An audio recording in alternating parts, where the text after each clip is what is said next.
No one had worked en masse in the movies in a very long time. And of all characters to whom these ideas might apply, just academically, the Joker is one of them.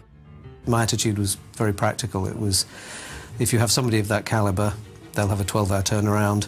You've got to do the makeup in under 2 hours, whatever it is. You have to have a practical approach to how you would do a character like that. I saw my job very much as whatever this guy turns up with, I'll be augmenting. And I think in the first discussions, Tim's view was exactly that, you know, that we would see where we went. And he didn't dismiss any approach at all at that stage. He was very open. It's like when certain actors say, I'll find my character when I find his wardrobe, you know? It's like, and I kind of understand that. It's deeper than just a surface thing. With someone like the Joker, you have a childhood image in your head. White-faced guy, green hair, manic smile. But beyond that, when somebody actually confronts you with the issue of, OK, you're actually going to do it, I've got to give him a ridiculous smile, I've got to paint him white, I've got to give him green hair, but I mustn't dilute Jack Nicholson at all.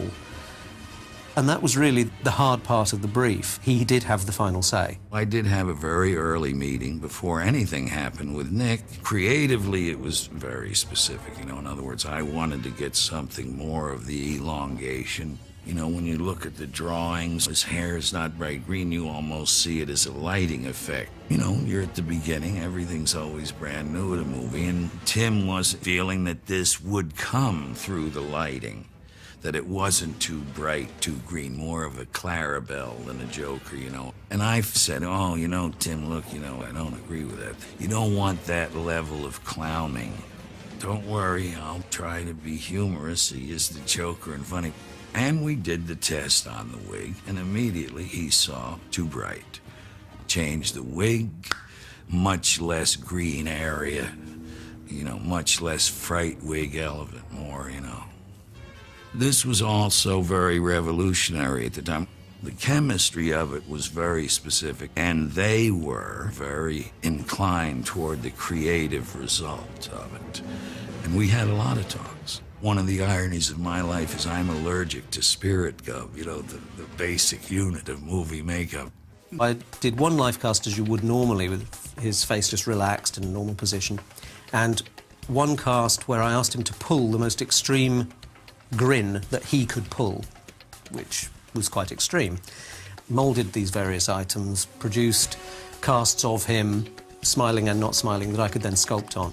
So I then went back and started trying to sculpt a smile that was always there, but needed him to smile behind it to take it to the full extent. And then sort of stood back from them, painted them, and sort of looked at them and thought, well, what do I think? At what point in this row of faces do I lose Nicholson? Because anything beyond that point where I lose him, I should just dismiss now. Because if you're doing a prosthetic makeup, you're gluing bits on somebody's face. And wherever you glue those bits, you are camouflaging the performer. You know, he's got to sell through it. He had to have makeup on and take it off and get down to a second layer of makeup. This is a scientific problem. The Joker paints himself flesh-coloured to hide the fact that he's been stained white.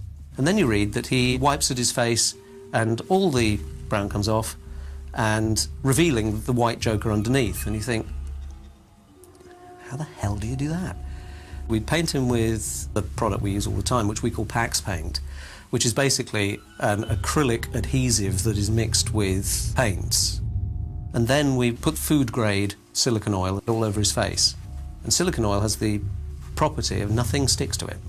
We then stippled with the sponge a very weak, flesh-coloured base coat of grease paint, which was literally sitting on the oil, so it was quite a paint put on, and he couldn't touch it. And then we airbrushed and painted shading into that. Bob had wanted to take that kind of, that elegant gangster that was in his very sharp pinstripe suit, and when he got sort of dipped in the acid, turn it into the sort of zany version. You look fine. Jack's known for coming to London to have suits made. I didn't ask. We used a Savile Row tailor to make these amazingly well-crafted suits, so he was so happy, really.